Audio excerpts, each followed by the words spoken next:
महाभारत के युद्ध में धनुर्धर अर्जुन और दानवीर कर्ण आमने सामने युद्ध लड़ रहे थे। जब जब कर्ण का तीर आता था, अर्जुन का जो रथ था वो थोड़ा पीछे खिसक जाता था, और जब जब अर्जुन तीर चला रहे थे तो उस तरफ कर्ण का जो रथ था वो थोड़ा ज्यादा पीछे खिसक जाता था। जैसे ही कर्ण का तीर आके अर्जुन के रथ पर लगता, अर्जुन का रथ थोड़ा भी पीछे खिसकता, भगवान श्री कृष्ण कर्ण के साहस की, वीरता की प्रशंसा करने लगते। और जहां अर्जुन का तीर जाकर के कर्ण के रथ को लगता, वो बहुत पीछे खिसक जाता, लेकिन भगवान श्री कृष्ण ज्यादा प्रशंसा नहीं करते। अर्जुन से रहा नहीं गया कि क्या हो रहा है, तो उसने पूछ लिया कि भगवान देखो, मेरा वाला तीर जाता है, उसका रथ बहुत पीछे चला जाता है, उसका आता है, हमारा तो थोड़ा ही पीछे खिसकता है। भगवान श्री कृष्ण ने कहा कि मुझे उसकी प्रशंसा करनी जरूरी आवश्यक है। क्यों?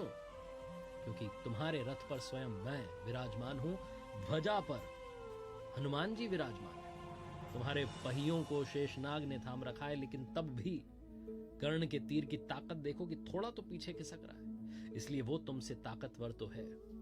अर्जुन ने जब ये सुना और समझा तो उसका जो घमंड था वो चूर चूर हो गया, टूट गया। कर्ण महाभारत का अहम किरदार।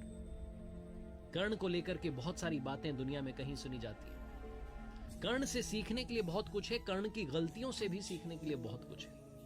स्वागत है आपका लर्निंग सीरीज सीखोगे नहीं तो जीतोगे कैसे में। शुरुआत में कहना चाहता हूं कि कवच कुंडल जिसने इंद्र को दान दिया था, मित्रता के खातिर सर्वस्व अपना बलिदान किया था, धर्म मार्ग पर चलना जिसका स्वाभिमान था, आपने सही पहचाना, वो कर्ण वाकई में महान था।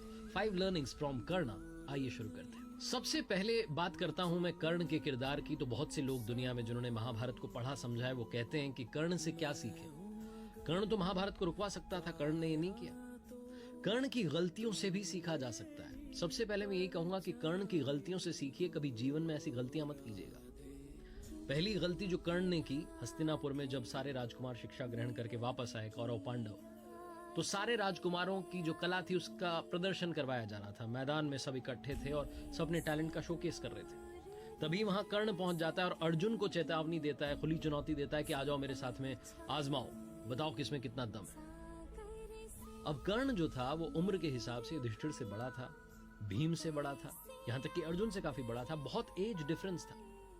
अपने से काफी छोटे को ऐसे ललकारना ये शोभा नहीं देता, और यही पहली गलती कर्ण ने कर दी थी। दूसरी गलती जो कर्ण ने की थी वो थी भरी राजसभा में, जहां चौसर का खेल खेला जा रहा था, पांडव हार चुके थे, द्रौपदी को बुलाया गया, चीर हरण किया जा रहा था। तब दुर्योधन के ही भाई विकर्ण ने कहा कि ये गलत हो रहा है भैया, इसको रोक दीजिए। तब कर्ण विकर्ण से बहस करने लगा और कहने लगा कि ऐसी स्त्री के साथ तो यही सब होना चाहिए। बहुत सारे ऐसे शब्द कह दिए जो नहीं कहने चाहिए थे, और वही सब जो शब्द थे, वही जो दृश्य था, वही महाभारत का कारण बना। कर्ण चाहता तो वो रुकवा सकता था, वो नारी का सम्मान कर सकता था, लेकिन वो आवेश में आकर कहता चला गया और युद्ध का कारण बना। इसलिए जीवन में कभी भी किसी भी नारी का अपमान मत करना। दूसरी बात जो सीखी जा सकती है कर्ण के किरदार से, काफी सारी अच्छाइयां भी थी, दानवीर था कर्ण। दूसरी बात जो सीखी जा सकती है वो है बाउंस बैक करना। जीवन में विपरीत परिस्थितियों में भी खुद को टूटने नहीं देना। भगवान श्री कृष्ण और कर्ण का संवाद जब होता है तो कर्ण कहता चला जाता है कि प्रभु मेरे साथ तो सब गलत होता गया, जिस मां ने मुझे जन्म दिया उसने जन्म देते ही त्याग दिया, मुझे क्षत्रिय होते हुए भी क्षत्रिय धर्म निभाने का मौका नहीं मिला, मुझे गुरुकुल में शिक्षा नहीं मिली, मुझे भटकना पड़ा, मेरे साथ हमेशा भेदभाव होता रहा, यहां तक कि द्रौपदी के वहां स्वयंवर में पहुंचा तो वहां भी मुझे अलग कर दिया गया। लेकिन कर्ण के जीवन से जो सीखने वाली बात है, उसने हर परिस्थिति में खुद को ढाला और उससे बाहर निकलने की सोची, बाउंस बैक करने की सोची। जब गुरुकुल में द्रोणाचार्य जी ने मना कर दिया था कर्ण को शिक्षा देने से, तो वो अपने गुरु को ढूंढने के लिए खुद निकल चुका था और गुरु परशुराम के पास जाकर के पहुंच चुका था। कर्ण ने खुद को तैयार किया एक योद्धा के रूप में, और जब जरूरत पड़ी तो अपने मित्र दुर्योधन का साथ देने के लिए महाभारत जैसा इतना बड़ा युद्ध भी लड़ा। तो कर्ण ये सिखाता है कि सिचुएशन चाहे जो हो, आप उससे बाहर निकल सकते हैं, आप बाउंस बैक कर सकते हैं। तीसरी बात जो कर्ण के जीवन से सीखने को मिलती है, शिक्षा का ही नहीं, शिक्षा देने वाले का भी उतना ही सम्मान कीजिए।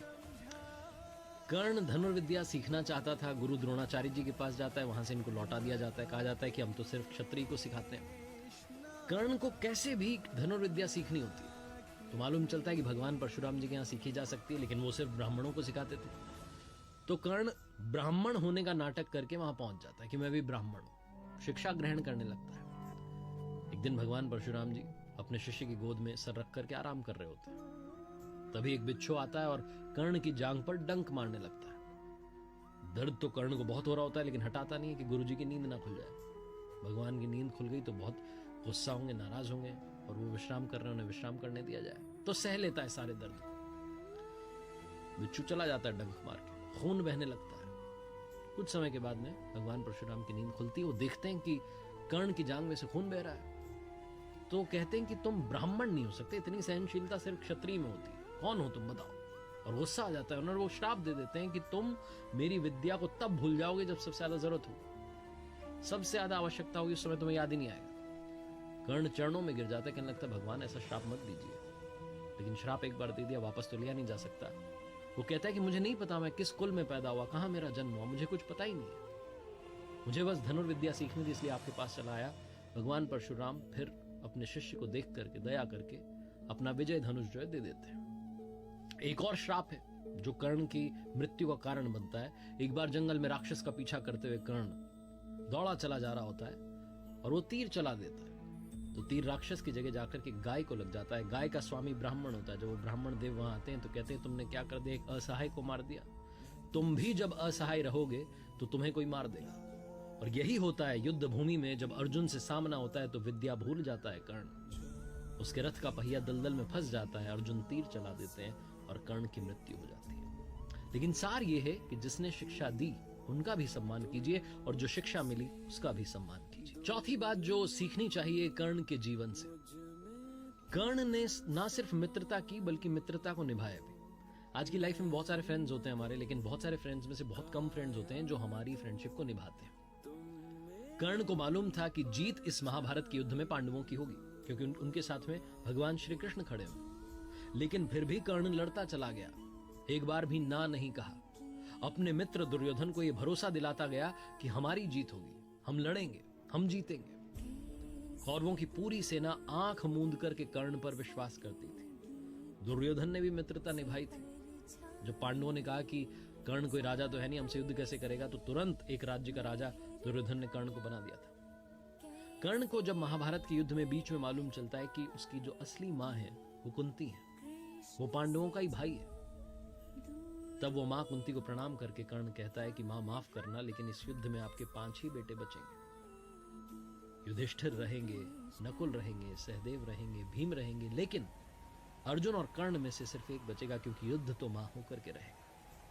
कर्ण को सब कुछ मालूम था, हार सामने खड़ी थी, लेकिन फिर भी कर्ण लड़ता चला गया अपनी मित्रता के वचन को निभाने के लिए। दोस्ती निभाना अगर सीखना हो तो कर्ण से सीखिए। और आखिरी 5वीं बात जो सीखनी चाहिए कर्ण के जीवन से, अगर आपने दूसरों से ज्यादा कमाया है दुनिया में, तो आपका कर्तव्य बनता है कि आप दूसरों के हित के लिए कुछ ना कुछ पैसा उसमें से लगाएं, कुछ डोनेट करें इस समाज के लिए जिसमें से आपने कमाया है। कर्ण सबसे बड़ा दानवीर था। ना सिर्फ उसने मित्रता निभाई बल्कि दानी होने का जो गुण था वो भी जीवन भर निभाया। अंतिम समय में जब अंतिम श्वास कर्ण गिन रहा था, युद्धभूमि में घायल पड़ा हुआ था, तब भगवान श्री कृष्ण ने अर्जुन से कहा कि कर्ण को याद रखेगा जमाना, याद रखा जाएगा इसके वीरता के गुण के लिए और इसके दानवीर होने के गुण के लिए। तो अर्जुन ने कहा कि ये सबसे बड़ा दानवीर तो नहीं हो सकता। तो भगवान श्री कृष्ण ने कहा अभी बता देते हैं तुम्हें। ब्राह्मण का वेश धर करके पहुंच गए भगवान कर्ण के पास, जो युद्धभूमि में घायल पड़ा हुआ था, और जाकर के कहने लगे कि आए तो हम आपसे मदद मांगने के लिए थे, लेकिन आप तो खुद ही अभी अपने अंतिम श्वास गिनते हैं, चलिए हम चलते हैं, बाद में आते हैं, तो आपसे मिलेंगे, किसी अगले जन्म में मिलना होगा। तो कर्ण ने कहा रुकिए महाराज, आप आए ब्राह्मण दे और आप हाली कैसे जा सकते हैं, माना कि मेरी मृत्यु बस होने वाली है। लेकिन तुरंत कर्ण ने युद्धभूमि में से पत्थर उठाया, अपना सोने का दांत तोड़ करके उनको दे दिया और कहा ये ले जाइए, मुझे क्षमा कीजिएगा, मैं आपकी ज्यादा मदद नहीं कर पाया। भगवान श्री कृष्ण बड़े प्रसन्न हुए और तुरंत अपने वास्तविक स्वरूप में आ गए और कहा कर्ण मांगो, क्या मांगना चाहते हो, मैं तुम्हारी दानवीर होने की इस क्षमता से बहुत प्रसन्न हूं, तुम इस दुनिया को कुछ न कुछ देते ही चले गए।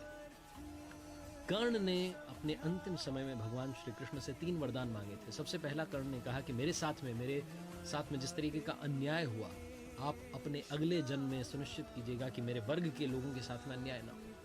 दूसरा कर्ण ने वरदान मांगा कि भगवान आपका अगला जन्म मेरे ही राज्य में हो। और तीसरा कर्ण ने वरदान मांगा कि मेरा अंतिम संस्कार ऐसा व्यक्ति करे जो पाप मुक्त हो। कहा जाता है कि भगवान श्री कृष्ण ने अपनी हथेली में कर्ण का अंतिम संस्कार किया। आखिरी में बस ये कहना चाहता हूं कि जीवन में 2 मित्र हमेशा बनाना। पहले भगवान श्री कृष्ण जैसे जो ना लड़ें फिर भी आपकी जीत पक्की कर दें, और दूसरे कर्ण जैसे जिन्हें मालूम हो कि हार सामने खड़ी है लेकिन फिर भी आपका साथ ना छोड़ें।